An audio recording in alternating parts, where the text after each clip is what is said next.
sua pregação era uma luz no meio da escuridão. Amém. Ao lado da Acabe e dos seus profetas.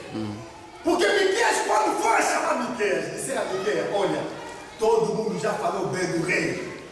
Você também, quando chegar lá, fala bem do rei e cometeu o pão em paz.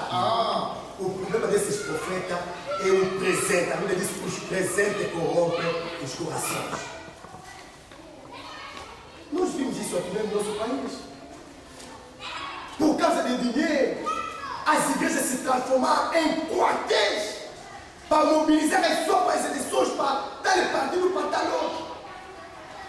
Amém? Amém. Mas Miqueias saiu daquela geração, ele disse daquele profeta: o que Deus me pôs na boca, me pôs na boca, é o que vou dizer. Amém? Oxalá que também na nossa geração possamos ter também homens inspirados por Deus para nos revelar qual é a vontade de Deus. Miqueias chegou diante do rei. O rei disse: olha, Miqueias, todo mundo aqui já falou. Agora quero te ouvir.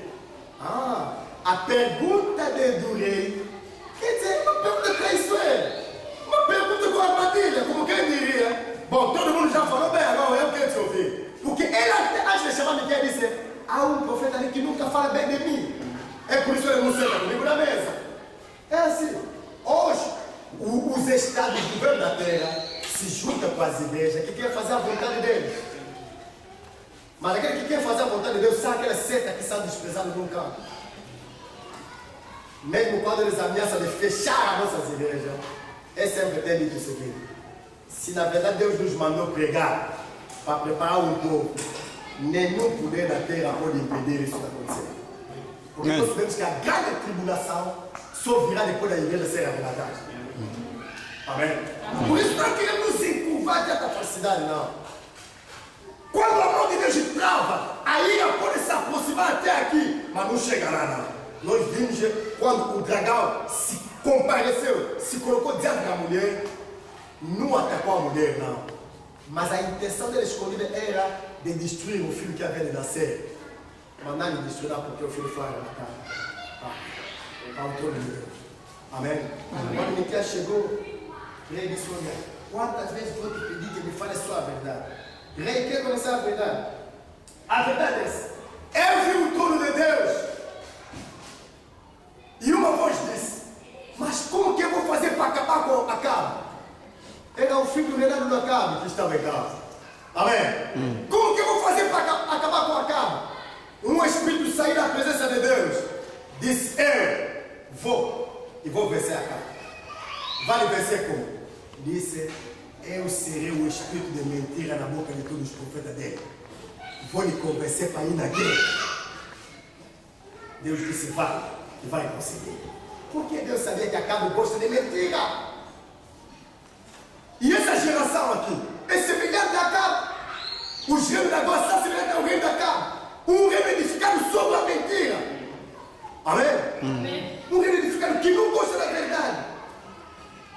Deus já sabia, a Bíblia diz que virá um tempo que a pessoa não vai suportar a verdadeira doutrina, não. Mas tendo comichões nos ouvidos para escutar coisas agradáveis, vão para a pessoa que lhes prega as coisas que eles querem ouvir. Amém? É o que Acabe fez. É o que o mundo hoje faz.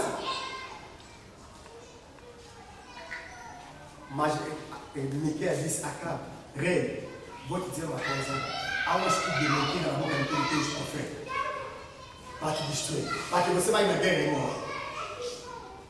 Quem levantou a mão não foi o rei, não. É o profeta Ananias. Quem toma a chapada na cara de Miqueias? Olhou Miqueias e disse: você quer dizer que o Espírito de Deus, quando saía, me foi falar contigo? Olha a arrogância religiosa. Amém? E estamos a ver essa arrogância religiosa aqui. Os líderes do Conselho Ecumênico de agora aqui, quando ele está falando na televisão, lhes olha e lhes ouve. Homem arrogante, andando fora do Conselho de Deus, mas totalmente arrogante. Amém? Como se Deus falasse por ele e por nós não. Amém? Mas diz a Bíblia: os que sabem de Deus nos ouvem a nós. Aleluia. Amém.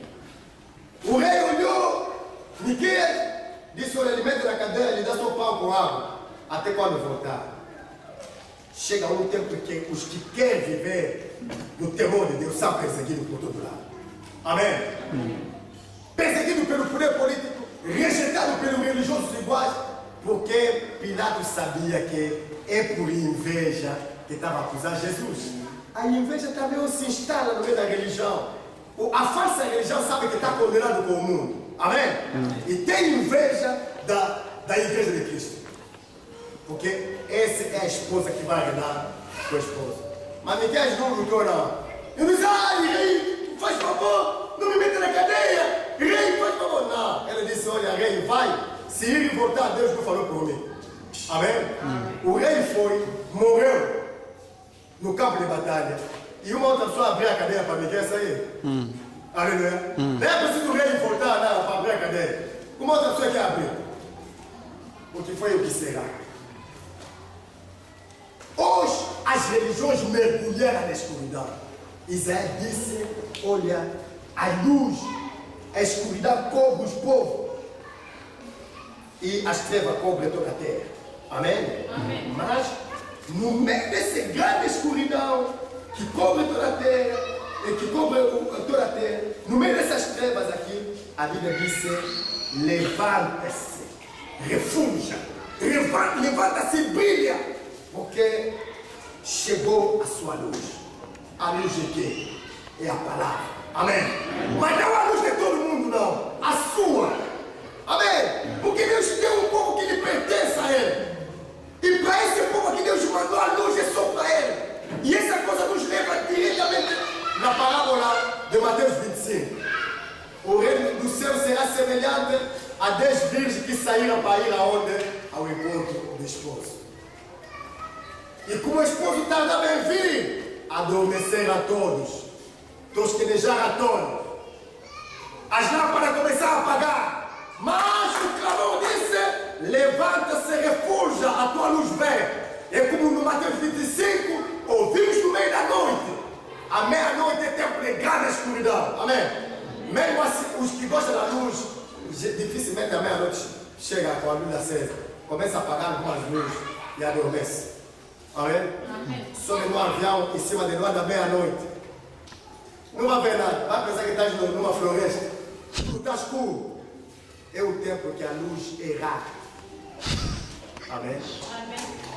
Foi uma vez o que aconteceu naquele dia em que, diante da contradição, eu fui numa festa, voltei para casa, fui abençoar um casamento, eu disse, não vou ficar para a festa. Porque essas coisas aí no salão, música, arte, não sei o que, não. A família vai estar lá, vai querer tocar a música dele, então a minha parte acabou.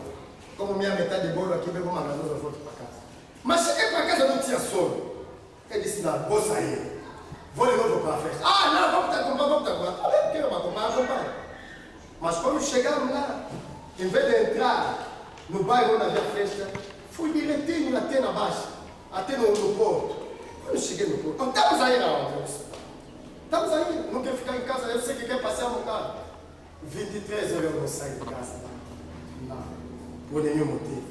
Mas aquele dia ali, quase meia-noite, saí de casa 23 horas, e quase meia-noite me tocou lá no porto.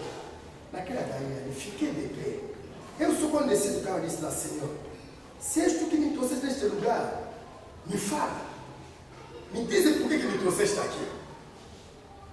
Andei naquele calçadão, fui num canto, voltei. Andei, fui num canto, voltei. Depois de 3 voltas, é que eu ouvi, olha aqui no mar. Amém? Me aproximei na beira assim, a beira do calçadão assim, e comecei a olhar no mar. No mar estava tudo escuro. Tudo escuro, era noite. Mas as águas estavam mexendo devagar. O que estava vendo lá? Eu olhei, não, estou vendo o mar. E está tudo escuro. Completamente escuro. Eu disse, não, completamente escuro não.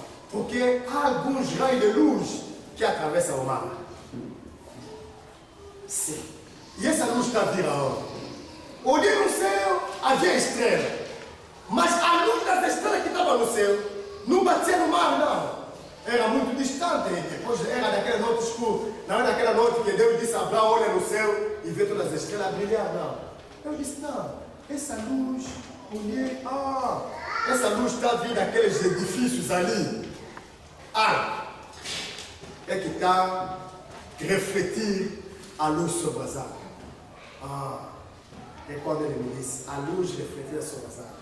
As casas edificadas sobre as montanhas são os vós. Amém? Diz Jesus, vós sois uma casa edificada sobre a montanha. E você não pode se esconder a luz que tem. Então, esse mar aqui representa o povo que mergulhou na escuridão. Mas, apesar dessa grande escuridão, ainda há uma pequena luz que brilha. Amém? Luz refletida pelas casas que Deus colocou sobre as montanhas. Volta e continua a profetizar. Amém? Eu compreendi, irmão, que para nós existe um povo para o qual a luz vai brilhar, que já está brilhando. No Mateus 25, são dois grupos de virgens. As loucas prudentes chegaram todos num sítio à espera do esposo e apanharam sono e dormiram. Mas a Bíblia diz o seguinte: a escuridão cobre os povos, as trevas densas cobrem toda a terra, mas sobre ti vai se levantar a glória de Deus. A glória de Deus é o conhecimento do Evangelho de Cristo, como diz o apóstolo Paulo. Amém? Então, esse conhecimento aqui vem da onde? Da palavra de Deus. E o que é a palavra de Deus? A tua palavra é lâmpada para meus pés, luz no meu caminho. Amém? Amém? Quando o apóstolo diz que vocês já não estão mais nas trevas, não. Amém? O que ele quer dizer aqui? Embora haja a noite, mas Deus, há um povo que Deus não quer que a vida do Senhor surpreenda como um ladrão. Amém? E aquele que não é surpreendido é aquele que vigia. Amém? Aquele que não é surpreendido é aquele que se prepara. E na parábola de Mateus 25, vimos ali dois grupos de virgens, mas um grupo de virgens era diferente. Quando eles acordaram à noite, ouviram a voz do esposo e viram que as lâmpadas estavam apagadas, pegaram azeite, colocaram nas suas lâmpadas. Quando as virgens loucas vieram lhes pedir, dá-nos também o vosso azeite, disseram, não. Para que não falte a você e a nós, vocês vão procurar os que vêm. Estamos a falar, a profecia diz o seguinte: levanta-te, vem a tua luz. Amém? Amém. Não é uma luz que vem para todos, não. Senão, se a luz viesse para todos, as virgens todas iam dividir aquela luz ali. Amém? Mas sabia, de acordo com a profecia, que a luz vem somente para um povo de Deus. Amém? Amém. Os filhos da luz e as filhas da luz. As virgens que são representadas na parábola de Mateus 25 pelas virgens prudentes ou pela virgem sábia. Eles levantaram, prepararam suas lâmpadas, a luz iluminou até quando o esposo vem. A Bíblia diz: a porta abriu, eles entraram ao céu. E as outras quando vieram, o Senhor disse: afastai-vos de mim, nunca vos conheci. Amém? Queremos nos ajudar a compreender essa verdade. Vocês todos são filhos da luz. Filho da luz por quê? Porque filho da luz não é aquele que vai na igreja lá, sou filho da luz porque estou na Bíblia, estou com uma Bíblia. Não. Filho da luz, a Bíblia diz: a palavra dos profetas é uma luz que brilha no lugar escuro. Amém? Amém? A profecia bíblica hoje é que nos ajuda a entender o que diz a parábola de Mateus 25. A profecia bíblica que nos ajuda a entender o que diz Isaías 60. A quem isso se relaciona. Enquanto os outros abrem a Bíblia, só vê dinheiro, viagem, casamento, carro. Amém? Amém? E quando ele não consegue essas coisas aqui,